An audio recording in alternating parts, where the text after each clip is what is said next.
one more time? Your name? Lauren. ¿Cómo usted dice? Lauren. Lauren. Mi nombre es Joseph from Costa Rica. Hi, Justin. Jessica from Costa Rica. Hi. Jessica. Okay, now you say her. No, I'm just kidding. So I'm a lawyer from the United States. I've been a lawyer for about 17 years. I'm licensed in Florida, Georgia, Alabama, and the United States Supreme Court. I got involved with the gun violence movement when a young teenager was shot and killed in the United States named Jordan Davis over loud music. So, you know, it's one of those things, who gets killed over loud music? And now we're saying that more and more. Who gets killed over walking home at night? Who gets killed over the placement of garbage? Who gets killed going to a movie? Who gets, I mean, every example now with where we are in the United States is producing that curiosity of how we can have normal activities and be killed. So I was just kind of, you know, a normal, unaffected, living day-to-day life guy when I got the call to represent his family, went into their living room and cried with them. Some of my peace chambers know I'm easy to deter if touched. And so they vastly changed my life. And the first lesson that I learned was when somebody loses someone, we can't judge their reaction, right? Because everybody's different, and particularly if they lose a child, because I've seen people angry, I've seen people sad, I've seen people mad, I've seen people just with no effect at all. And so, you know, we use the law to try to help situations. I have a saying in speeches that I give, it's justice or justicia. Justicia is spelled one way, but it's defined many different ways. The definition is truly subjective. Some definitions have criminal punishment, getting the person arrested who did all of this. In gun violence situations, oftentimes they've committed suicide, so that's deprived from family. And they need that justice. They need that closure. Sometimes they're happy that the guy's deceased, or I'd say yeah, but that doesn't happen. So you've got civil justice, and then you've got the justice of the change. And that's what most of you are here either learning about or fighting for, right? So that's the, you know, what I want to do is break it down and ask a few of you, you know, why you're here. I've given speeches. I was a keynote of March for Our Lives. I've given a TED Talk. I want you all to watch it. It's great. I almost cried in that one too. I'm a regular on CNN and HLN and all that stuff. And so I don't want anybody to leave here after an hour, although you can have my email address and my phone number and call me and ask me questions anytime, but I don't want anybody to leave and feel like, you know, I wish I had asked him back. But if you do, hit me up. So, you know, my topic was kind of broad about the law, and I can certainly explain what the law is, but for those that weren't just randomly assigned or picked just because you followed me in here, there's probably some interest in the subject. So let me start with you. You know, what would you like to know? You know, related to the law and related to a lawyer in my history, how can I help you improve and be a better advocate? Well, I would like to, so I managed a district attorney campaign, so this law thing is very important for me. Right. And I would kind of like to know how the district attorney and how judges handle this kind of situation in your area, because I know, like, in New England, a lot of places in New England, it's a lot of white people, right, and they're treated very nicely. But in a lot of places in the South, the same isn't true. So it is. And you know, let me just kind of, I'm gonna take a topic and I'm gonna sweep through it, trying to get your question in the meantime. So again, by background, I'm a you know, 6'3" white guy. I've never been anything else.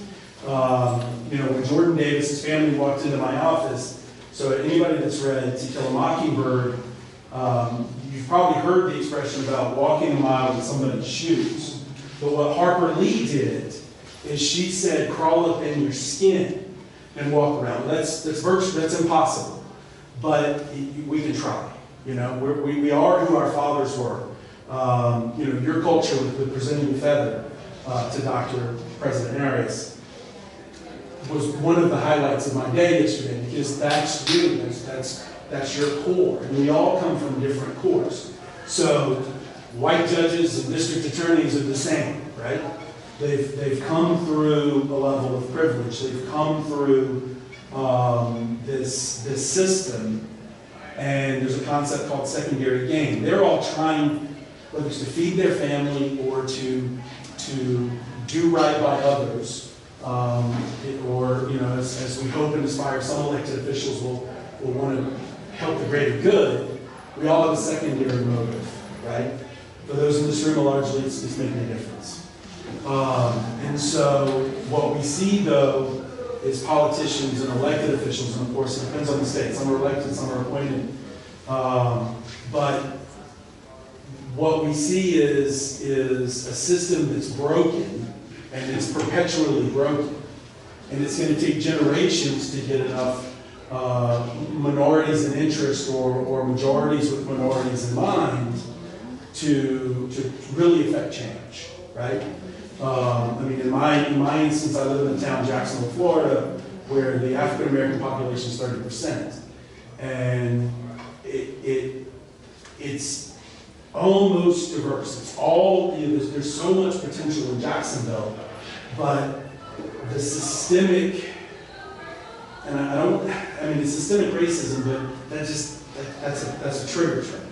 The systemic, perpetual, good old boy network, or how it works, right? It is racism, but if you call it racist, then people on the other side will be like, but I'm not racist. But they're part of the racist infrastructure, right? And so how the law works within that is they have their framework. There's some subjectivity, some discretion within that, but they have that framework, and it depends on the town as to how they let that blossom, right? In some towns, I've been in those courtrooms. In some towns, if I represent the minority, I'm starting, justice is blind, if the scales tip like this. There's sometimes I'll walk into a town, and as soon as I see the bailiff and everybody, I'm like, oh crap, I'm in trouble, right?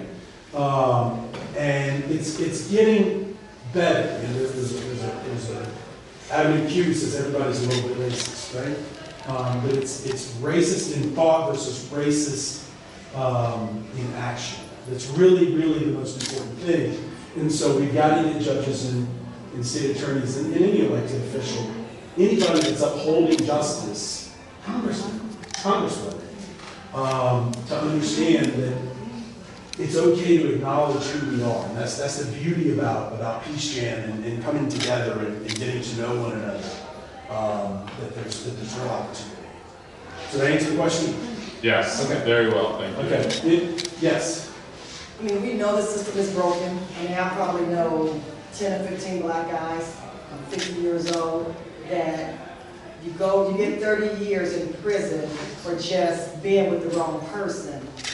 You kill a black person on a black person, you get 8 years, but you go to prison, you do your little study, whatever, you come out in 2 or 3 years. But if you kill a white man or a white person, or just whatever, you're going to get 80 years. And some jurisdictions are trying to eliminate that in their mandatory sentences, which, again, you don't want a judge to have to punish somebody every time, but it's almost like this affirmative action of justice, right?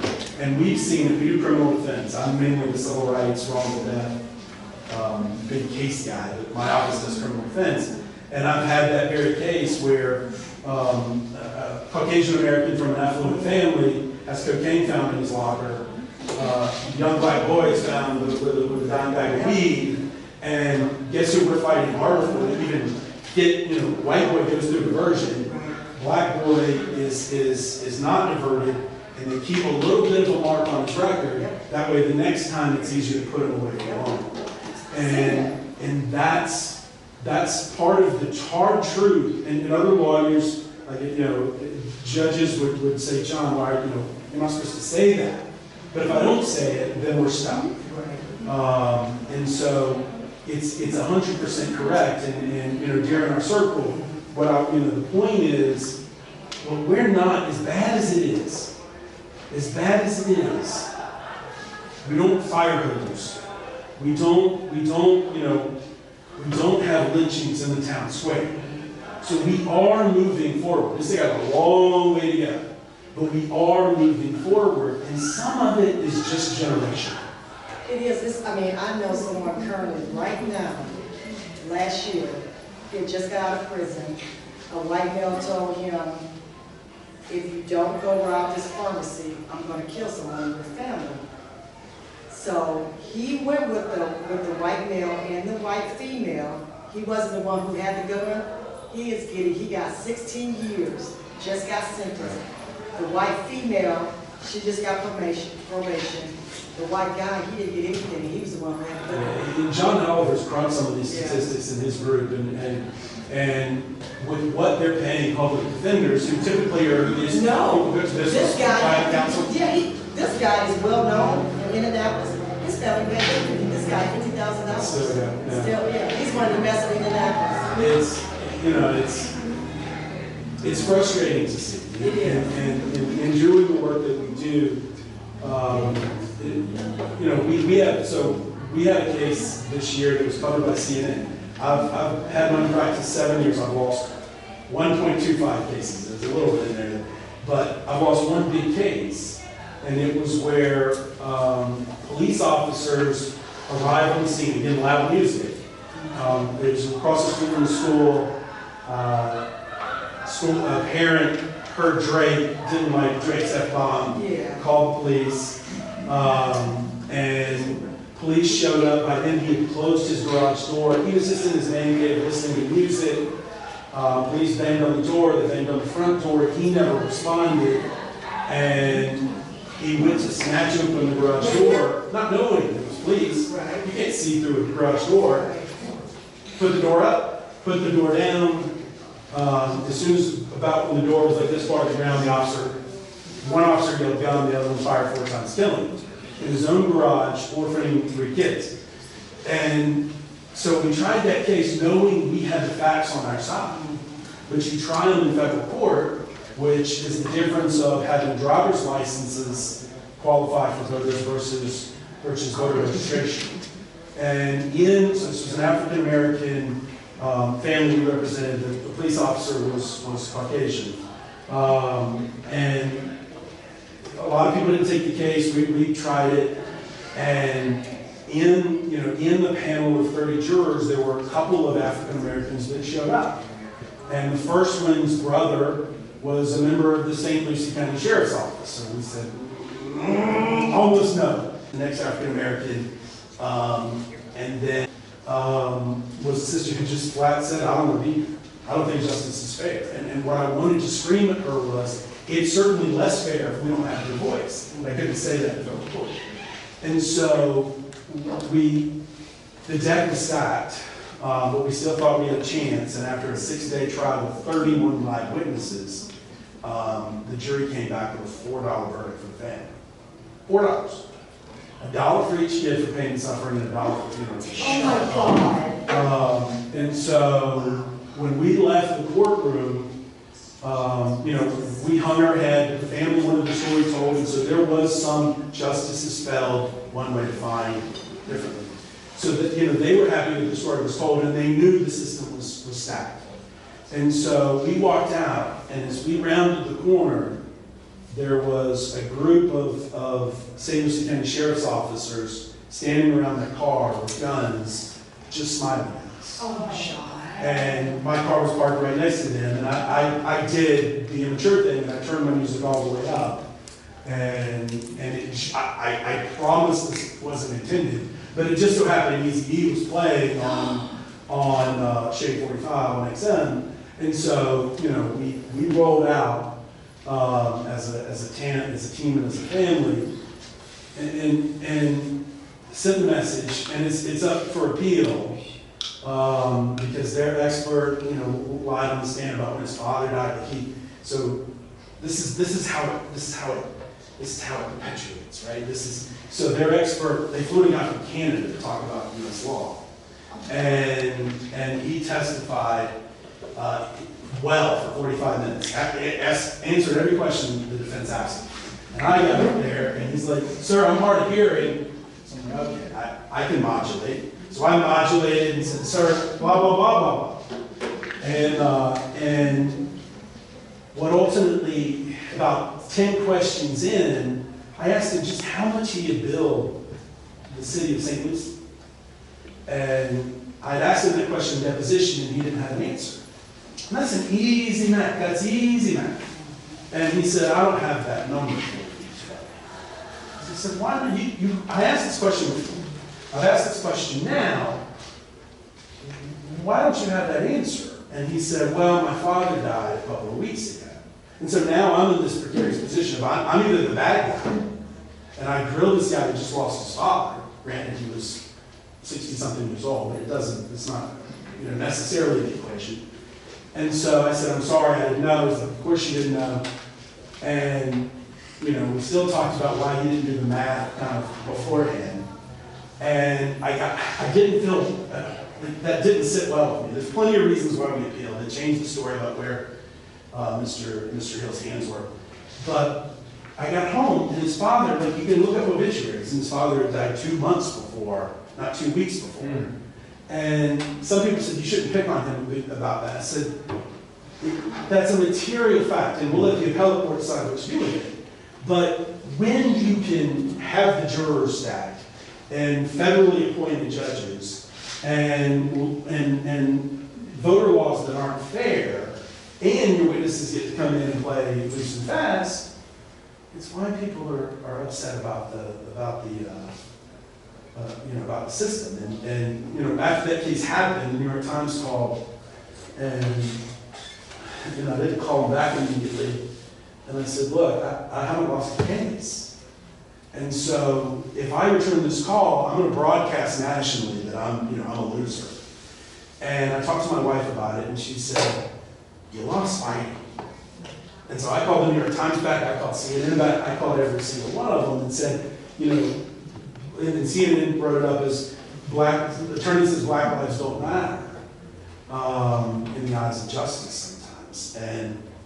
And I do it all over again, because it's whether you have a law degree yet, and some of you are probably going to pursue that, or you don't, we're still all stewards of justice. We still got to vote. We still got to show up to jury.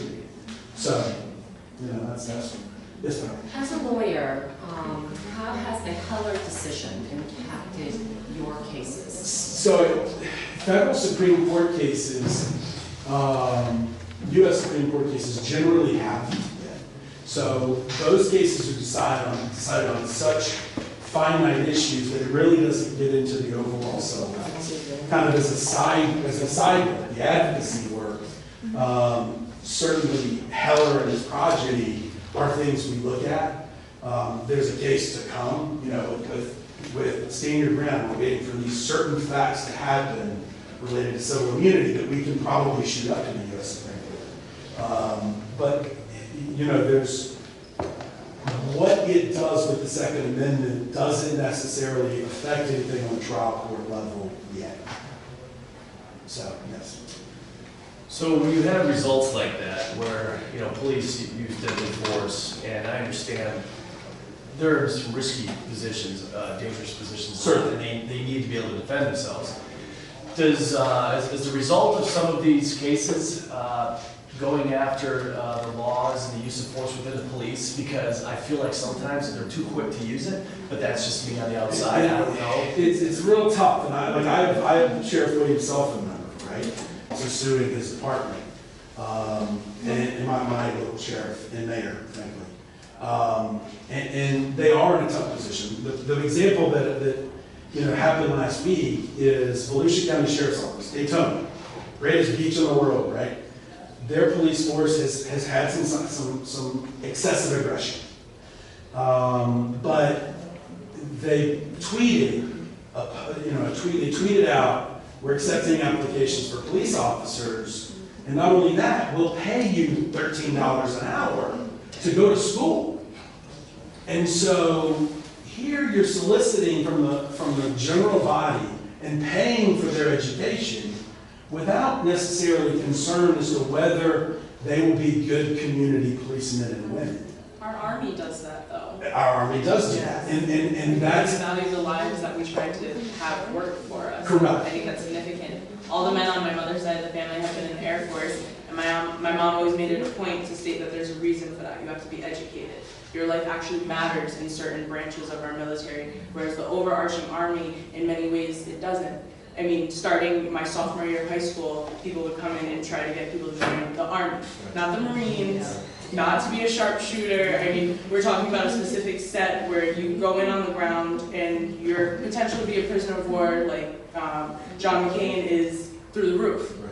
So what does that mean if we don't care about our community engagement, but we also don't really care about our international engagement? And coming from a Native American perspective, an indigenous perspective, justice doesn't exist. The only thing that does exist is colonization. right. And so we have neo-colonized our own people, but we've also found a way to do that within the whole world through violence, such as Jody stated. I mean, if we can't correct our own history, then I find that within the context of the United States, I'm very much a pessimist in the sense that if we can't find how to make change within our communities, then we definitely can't globally. Although the United States may be a large actor, I think the respect that we receive internationally is thin, especially when it does come to legal standards. We're not held to any international court, so even if we commit genocide in our own nation, which we already have done, we can't go to the ICJ. No one can take us to court. So what does that mean? We've put ourselves above the world. We've created an imperial, an exceptionalist identity that is solely revolving around death. The most unpatriotic word you can say when you go back home is comparing America to an imperialist, saying America's imperialistic, but it's true.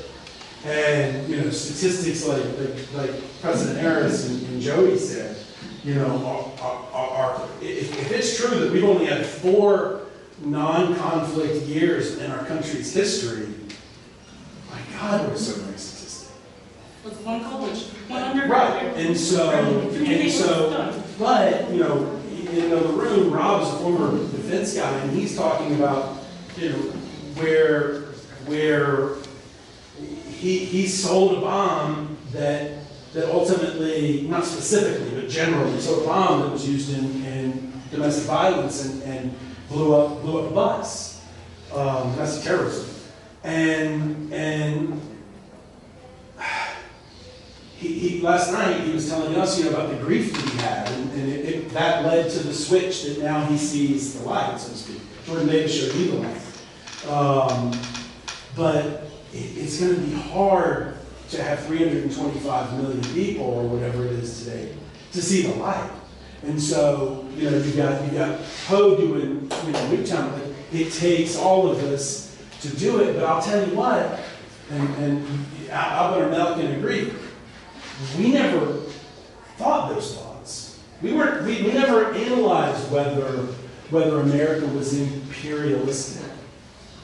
We grew up in a world free of, you know, social media. There's good and bad of that. Where the only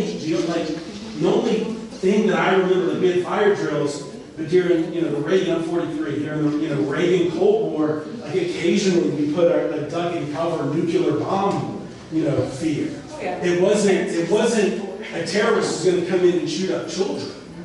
But they were still selling fear, which, as Rob said, or will say, and we hope to get him more into this movement. That's the business of this $1 billion, $1 trillion that's spent. That's business. Think of all the you know, money Lockheed Martin makes, and you know, it's going to be hard to stop a freight train, right? And that's why these conflicts keep happening. And as a lawyer, he was like, who can we sue? I don't know, because to sue, you got to have a class plaintiff. I got to have somebody specifically affected whose rights were specifically infringed upon. And when you know, when an ISIS attributed to ISIS terrorists, I think it was Pulse. He originally said, you know, he was motivated by ISIS. But it's been so many, at this point, not to disrespect all of them, but there's so many, I can't keep up. But I researched on whether we could sue ISIS. And ISIS is this, ideology as much as there's not like ISIS headquarters, right? And so then the question was, okay, can I sue Afghanistan? Can I sue Saudi Arabia? Can I sue this? And when you start talking to these people that are thinking about this, they're like, we would, but we will disappear from the face of the earth. And in my TED Talk, I'm going to give you the spoiler. Like throughout my TED Talk, I'm wearing a bulletproof sport coat.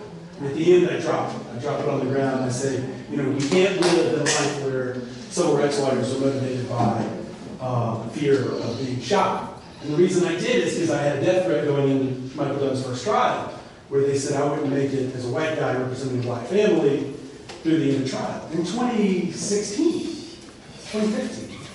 And, there's another tweet that people like me need to keep safes full of money in case my kid goes missing. He was born 9 months before Jordan was killed, and, we named him Bennett, which means little blessed one. And he's growing up in this movement. He's the next generation of you guys. And that's the first step. Your parents have raised you right, you're here. Or you found a motivation. And so, we need lawyers, we need doctors, we need everybody who understands that it's specifically gun violence, but it's the imperialism and the war mentality. And we spend a lot of time talking in our circle about the Second Amendment and what the forefathers intended versus where we are. Yes. So my question is more so not on the federal level of law, but just like within police departments. Do you think that it would be effective if our police departments start like placing different police officers in their respective neighborhoods of where they are culturally experienced, rather than just placing, police officers who are afraid of black people, basically? The downside of that, the hard side of that, they're going to say is recruitment. It's hard to find somebody that wants to make $40,000, $50,000 to put their life on. But that is the most fundamental aspect of policing that we need to address, community policing. Because we're sending, so I was at the debate of all the sheriffs in Jacksonville. I was invited by the guy that won. And one of the sheriffs stood up and said, we need to recruit, we're a military town, we need more military people in the sheriff's office. And I not unintentionally, but just out of my gut groaning, I want those guys to have good jobs. But if you are taught to devalue human life and that there's no end of the supply of bullets, and you're a police officer and you're not familiar with the community you're in, and necessarily in the African American neighborhoods, because of his level of bias, or assuming every black kid who's 19 years old was raised on the street in a stereotypical way and doesn't have a way out. It's my problem, and it's the nation's problem why they don't have a way out. And so it's community policing is the #1 issue. Body cameras for accountability of both sides is something everybody should have. We still don't have them. I tweet that out about once a month. But community policing will severely help this problem, because they can get down and find out where, in the neighborhoods, snitching and fear of retaliation is a serious thing. And if you have a level of trust, you can, have some discretion too to turn off the cameras, right? And really get to address it. It can only help. There's not a bad situation for community policing I can imagine. Yes. So cases like the one you mentioned where that father was killed in his garage, Right. I think if the huge majority of Americans and the huge majority of people in the world were to see the facts of that case, Republicans and Democrats, they'd be disgusted. So is there a space for those people that are disgusted, those protesters, to be visible to those who are involved in the case? And if so, do you think that would help? We had more people moved on that case than I expected, I'll say that, moderates. But, you know, at the end of the day, it still came down to this nature of secondary gain and this protecting the United States and the patriotic way to protect police, no matter what. And we heard from a juror, this juror that came out for a documentary that said, two of the jurors said they had already decided the case before it even started. Which is what you fear as a lawyer, you know? But there's, so what they do instead is, so here's the bad facts of it. Of course, you know, I gave you the good facts. The bad facts were, Mr. Hill was on workers' comp, had a knee injury, and was off from work at his great job at Coca-Cola. But to them, that meant he was this, you know, deadbeat who wasn't working at home, right? Or was at home and not working. Mr. Hill had just come off 2 days later off of probation for a BS drug offense, and it hadn't been processed on his record. So he was in possession of a firearm in his pocket when this happened. And they, you know, they said he was illegal because the paper hadn't come through. And so it's like, because I thought when I had it, like, this is a Second Amendment case. This is one that the Second Amendment people need to agree with me. And then we have something, like you're looking for that test case, right? And the problem is he became this, you know, this stereotype, and he had drinks that day, you know. He drank, he gambled, because he went and played cards with somebody earlier in the day. But at the end of the day, none of that mattered, and it should have never saw the light of the day in court, because it just prejudiced and engaged stereotypes. Because even if I had somebody on the facts, there's a theory in the law called the reptilian theory. And it's ultimately, you know, picture a snake guarding their eggs. And ultimately, we all have that as the amygdala response. We all have that fight or flight or you know, ultimate desire to protect our way of life as we know it. And you have to disarm that as a trial lawyer and as an advocate.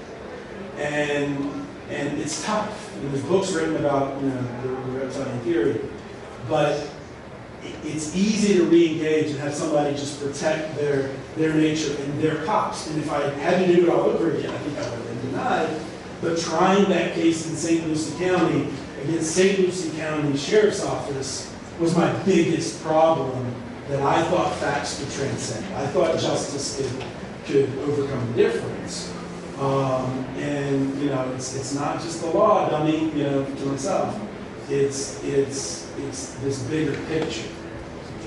So, yes, ma'am. So has anyone sued the federal government? Because in the Constitution, we have the right to life, liberty, and pursuit of happiness. Right? The Second Amendment folks are always suing the government, right, for their Second Amendment rights. Has it been done? Is there any precedent? So, you know, and you brought up Heller, and so the issue is, and this is the start of my TED Talk, you know, the Declaration of Independence says we hold these truths to be self-evident, that all men are created equal. Self-evident.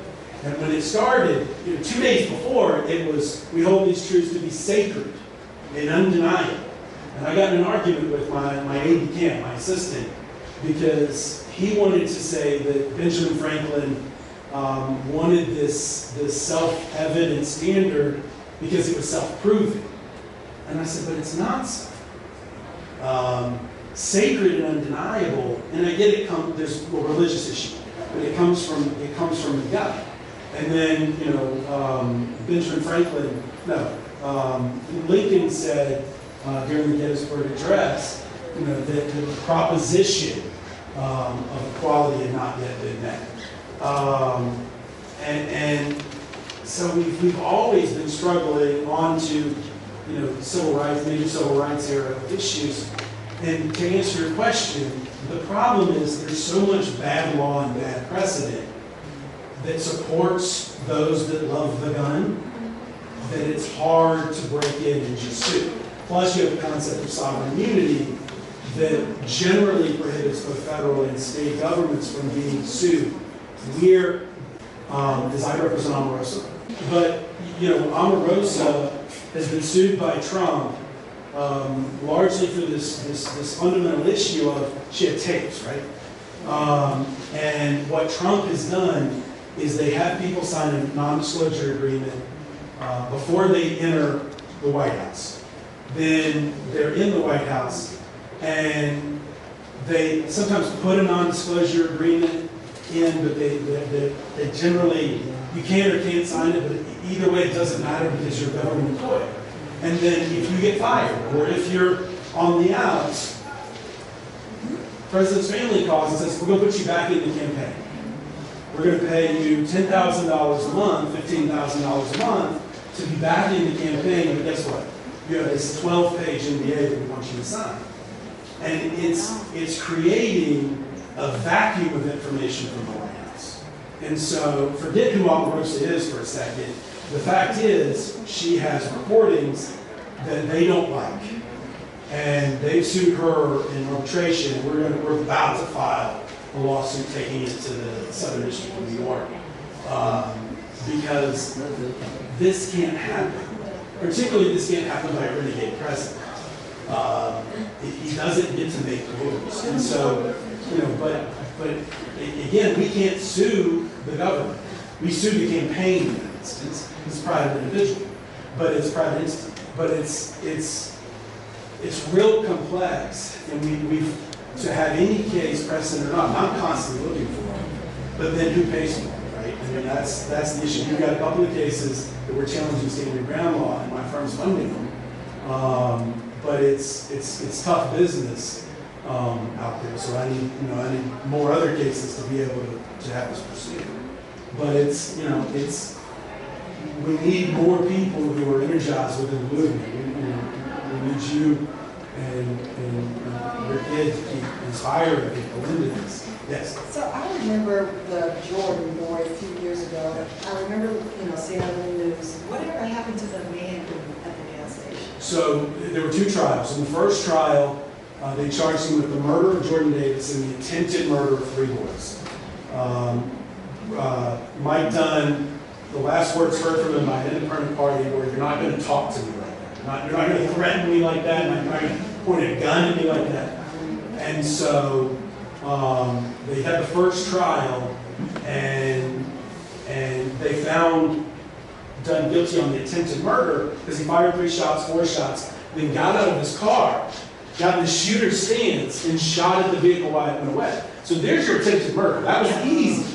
But the jury couldn't reach a verdict because of standing ground and the confusion. And when one person says they were threatened and the person who allegedly threatened is dead, there's no other evidence. And so Angela Corey blew it on that charge. And after that trial, we sat down with her and said, "Hey, you have to understand this reptilian thing and the amygdala, the part of the brain that's just pure kind of caveman, right?" And so, in the next trial, they had a big display about Jordan's, it was Christmas time, about Jordan's Burton ski hat with a big old pom-pom. Because that's what that does. That makes him not a gangbanger in the white person's mind. It changes the mindset. It reprograms, it overrides the program. And they didn't just find him guilty on second-degree murder. They found him guilty on premeditated murder because of the number of shots, which, that was even far. So Dunn, they keep him in, I think, in Oregon or Washington. He's got a life sentence plus 80-something years, so he'll never see the light of day. Appeals are done. And then, the beauty of it, and this is where I'll end, the beauty of that is, so November 23rd, 2012 was when Jordan was killed, right? And his mother was a flight attendant and continued to get up every day and make people happy in first class, serving them drinks. And at night, she'd fight for the movement. And everywhere Lucy went, I was a sponge soaking up this stuff. And we were in D.C. in an empty restaurant, and we were with a big African-American family. And I saw them say, "No, we've got reservations at 8, really, it's 6:30. I saw it with my own eyes, and you know, she and Ron taught me so much, and I had 3 boys during that time too. And you know, the most blessed thing so far in my career, this is where I get emotional again. The most blessed thing was she was elected to the House of Representatives last week. So you know, the beauty of it is, you know, you can come from sacrifice into triumph, and you know, it's not without a lot of trials and tribulations. So that's my time. Thank you guys so much. I want to do one more thing, and I'm going to send it to her. So if you guys could come together, and I want you to say we love you. No, say we love you, Lucy. Come together. Yeah.